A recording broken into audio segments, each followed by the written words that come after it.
Es para mí un gran placer estar con ustedes esta noche, con motivo de mi presencia aquí en Viena, que ha sido necesaria por otras circunstancias. Como se trata de una reunión especial, me gustaría hablar de asuntos más íntimos que solo pueden tratarse en grupos más reducidos y más familiarizados con la ciencia espiritual. En la investigación oculta no podemos comprobar siempre los hechos que se han investigado y hablado recientemente, ya que son hechos del mundo espiritual que no es fácilmente accesible y comprensible para el ser humano. Existe el peligro constante de malinterpretarlos de alguna manera, ya que los acontecimientos pueden ser vistos incorrectamente. Esta es la razón por la que los resultados obtenidos debemos esforzarnos en comprobarlos una y otra vez. Los principales acontecimientos de la vida en el mundo espiritual se conocen, por supuesto, desde hace miles de años, pero es difícil describirlos. Estoy profundamente agradecido de haber tenido recientemente la oportunidad de volver a ocuparme más profundamente y más íntimamente de un aspecto importante del ocultismo, a saber, el reino de la vida entre la muerte y el nuevo nacimiento. No es tanto que salgan a la luz nuevos hechos, sino que uno tiene la posibilidad de presentar las cosas de una manera más exacta y precisa. Así que hoy me gustaría hablar del periodo que para la percepción suprasensible es de suma importancia, es decir, el periodo entre la muerte y el renacimiento. No trataré tanto del periodo inmediatamente posterior a la muerte, el periodo del Kamaloka, cuyas descripciones pueden encontrarse en mis escritos, sino del periodo siguiente, la estancia real del hombre en el mundo espiritual entre la muerte y el renacimiento. Esta descripción será precedida brevemente por las siguientes observaciones. Uno aprende a conocer el periodo entre la muerte y el renacimiento, ya sea mediante la iniciación o atravesando el portal de la muerte. La mayoría de las veces no se toma suficientemente en serio la diferencia que existe entre el conocimiento adquirido en el mundo por medio de nuestros sentidos e intelecto y el conocimiento adquirido del mundo espiritual, ya sea a través de la iniciación en un cuerpo físico en esta vida o sin este cuerpo cuando hemos atravesado el portal de la muerte. En cierto sentido, todo se invierte en el mundo espiritual. Me referiré a dos características para mostrar cuán fundamentalmente diferentes son el mundo espiritual y el mundo sensorial normal. Consideremos nuestra existencia en el mundo de los sentidos durante la conciencia despierta desde la mañana hasta la noche. Los objetos que percibimos llegan a nosotros por medio de nuestros ojos y oídos. Solo en los reinos superiores de la existencia, por así decirlo, en las esferas del conocimiento y del arte, tenemos que esforzarnos para participar en atraer las cosas hacia nosotros. Aparte de esto, en el resto de la vida exterior, todo lo que desde la mañana hasta la noche incide en nuestros sentidos y nuestro intelecto es traído hacia nosotros donde quiera que vayamos, en la calle, en la ronda diaria de la vida. Cada momento está lleno de impresiones y aparte de las expresiones mencionadas, no hacemos ningún esfuerzo para provocarlas, se producen por sí solas. Es diferente cuando creamos en el mundo físico. Entonces tenemos que ser activos, movernos de un lugar a otro, estar en movimiento. Una característica importante de la vida cotidiana es que lo que se presenta a nuestra percepción llega a nosotros sin nuestra actividad. Por grotesco que parezca, en el mundo espiritual ocurre lo contrario. Allí uno no puede ser activo, no puede atraer nada hacia uno moviéndose de un lugar a otro. Tampoco se puede atraer nada hacia uno simplemente moviendo un miembro, por ejemplo, con el movimiento de una mano. Por encima de todo, para que algo suceda en el mundo espiritual, es esencial que haya una calma absoluta del alma.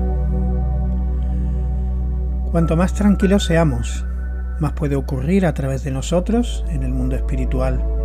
Sencillamente no podemos decir que en el mundo espiritual ocurra nada como resultado de la prisa y la excitación. Tenemos que desarrollar una participación amorosa en un estado de ánimo de calma del alma para lo que va a suceder.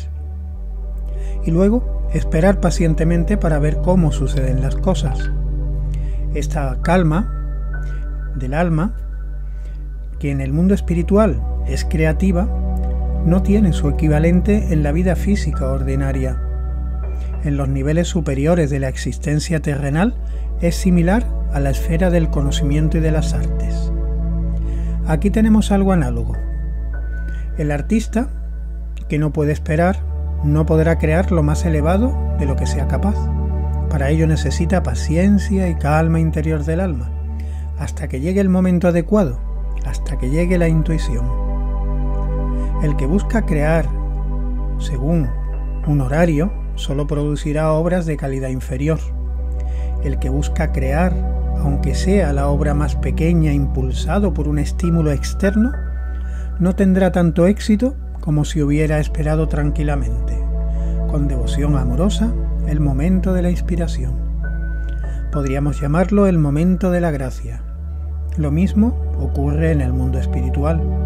En él no hay prisa ni excitación, solo calma del alma. Fundamentalmente, así debe ser también el crecimiento de nuestro movimiento. Las campañas de propaganda y el deseo de imponer la ciencia espiritual a nuestros semejantes son inútiles. Es mejor que esperemos a encontrarnos con aquellos que interiormente necesitan oír hablar del espíritu, que se sienten atraídos por él. No debemos alimentar los anhelos de llevar a todo el mundo a la ciencia espiritual. Descubriremos que cuanto más tranquilos seamos, más gente vendrá a nosotros, mientras que la propaganda enérgica solo aleja a la gente. Las conferencias públicas se celebran solo para que se diga lo que hay que decir, y los que deseen recibir lo que se comunica puedan hacerlo. Nuestra actitud dentro de nuestro movimiento científico espiritual debe ser un reflejo de lo espiritual para que lo que tiene que suceder pueda suceder y sea esperado con silencio interior. Consideremos a un iniciado que sabía que algo iba a suceder en un momento determinado desde el mundo espiritual. A menudo he llamado la atención sobre un acontecimiento importante que tuvo su origen en el mundo espiritual, pero que todavía no se revela de forma marcada. Me refiero al año 1899, el final del pequeño Kali Yuga. Ese año trajo cierto impulso que iba a dar a la humanidad la posibilidad de un despertar interior del alma. En épocas anteriores se producía por estímulos externos del mundo espiritual, generalmente denominados sucesos casuales. Me gustaría relatar un caso particular. En el siglo XII vivía una personalidad llamada Norberto, que fundó una orden. Al principio llevaba una vida mundana y disoluta. Un día le cayó un rayo. Estos acontecimientos son raros en la historia. No son raros. Un rayo puede tener el efecto de sacudir los cuerpos físico y etérico. Toda su vida cambió. Aquí tenemos un ejemplo de cómo un suceso externo es utilizado por el mundo espiritual para alterar el curso de la vida de un hombre.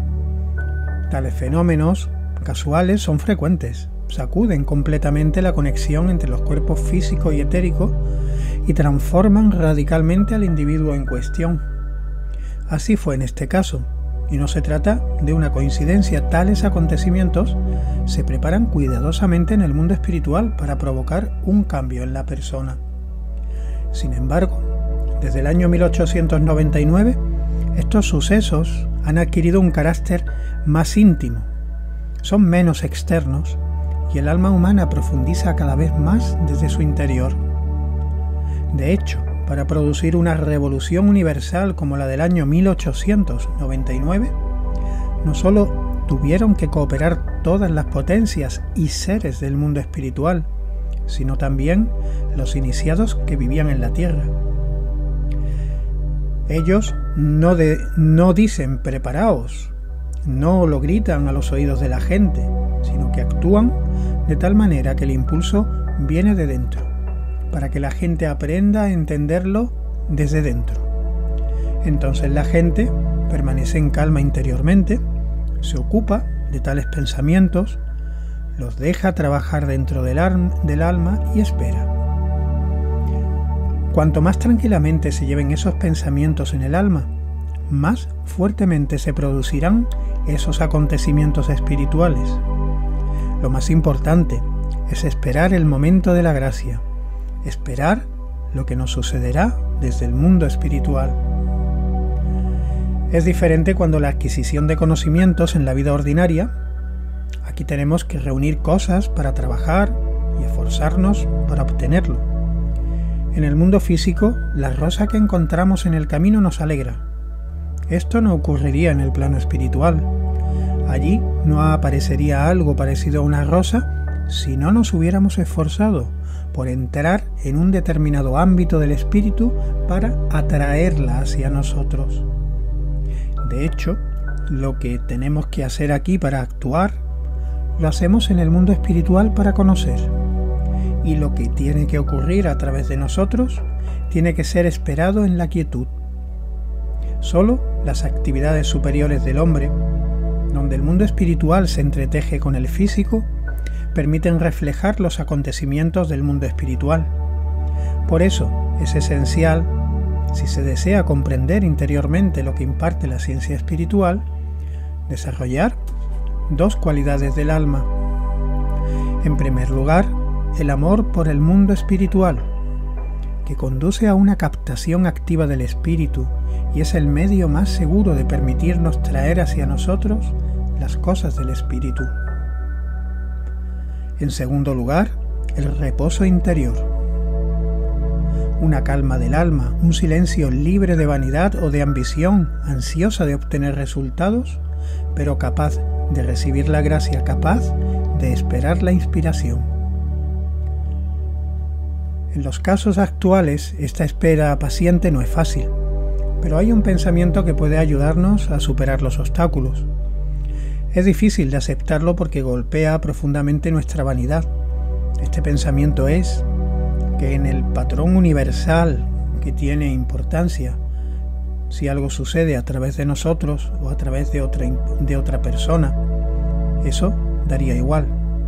Esto no debería disuadirnos de hacer todo lo que hay que hacer y no debe de impedirnos cumplir con nuestro deber, pero debe evitar que nos apresuremos a ir de un lado a otro, sintiendo alegría de que cada individuo se sienta capaz y pueda llegar a hacerlo. Es necesaria una cierta resignación para que nos sintamos igualmente contentos cuando otro puede y hace algo. Uno no debe amar algo porque lo haya hecho uno mismo, sino que debe amarlo porque está en el mundo, independientemente de que lo haya hecho él u otra persona. Si reflexionamos repetidamente sobre este pensamiento, nos conducirá con toda seguridad al desinterés. Estos estados de ánimo son esenciales para entrar en el mundo espiritual, no solo como investigador, sino también para comprender lo que se ha descubierto. Estas actitudes interiores son mucho más importantes que las visiones, aunque también tienen que estar presentes. Son esenciales, porque nos permiten evaluar correctamente las visiones. Basta con mencionar la palabra para que todo el mundo sepa a qué se refiere. En realidad, toda nuestra vida después de la muerte, una vez que el Kamaloka ha terminado, consiste en visiones. Cuando el ser humano ha atravesado la puerta de la muerte y el Kamaloka y entra en el mundo espiritual real, vive en un reino en el que es como si estuviera rodeado por todos lados de meras visiones, pero visiones que son imágenes especulares de la realidad. En efecto, podemos decir que, así como percibimos el mundo físico por medio de los colores que nos evoca el ojo y de los sonidos mediados por el oído, experimentamos el mundo espiritual después de la muerte por medio de visiones en las que estamos envueltos.